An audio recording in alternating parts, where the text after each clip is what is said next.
Would you believe that workers at a hospital in Maine created a wall of shame about patients with disabilities? This happened back in 2016 at St. Mary's Regional Medical Center in Lewiston, and it was uncovered when a lab tech discovered her own records were accessed as well. The workers displayed patients' confidential medical records, including sexual activity and bodily functions, according to this complaint. The hospital says it took immediate action, but Maine's Human Rights Commission says St. Mary's took 4 months to remove this. One worker was fired, another was given a warning. Joining me to talk about this via Skype, Olga Torres. She is a patient empowerment expert. Olga, thanks for being here.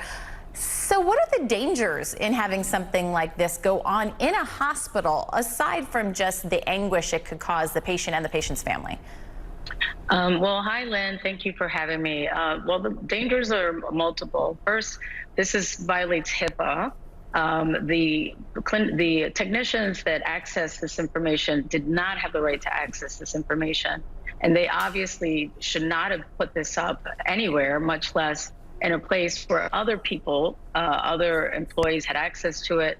We don't know whether other patients could have seen this information. And the place where any patient, but especially patients with disabilities, can go to get treatment where they feel safe is the hospital.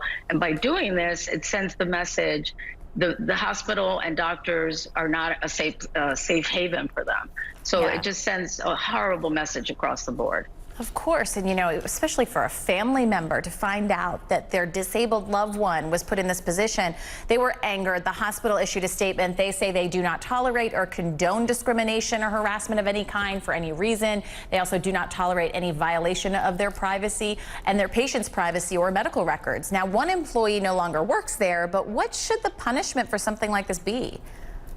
Well, first, they took too long. They took too long to take down that information. As soon as they knew about it, they should have immediately taken down that information. It sounds, from what I've read about this case, it sounds like they took months and months to take it down.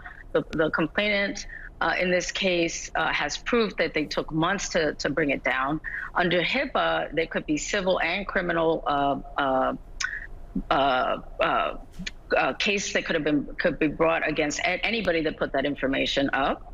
But they should have been fired. They could have been disciplined internally. But what happened was that the employees went against the very person that complained about it. The employees bullied her, if you will. They made fun of her. They said it was your fault that that person got fired. So they created, if you will, a hostile work environment for her once she did complain about it. So the hospital did a very, very poor job in supporting her when all she was trying to do was make sure that they took care of the matter. Yeah, and that's why they had that human rights investigation into this. Olga Torres, thanks for being with me. I appreciate it.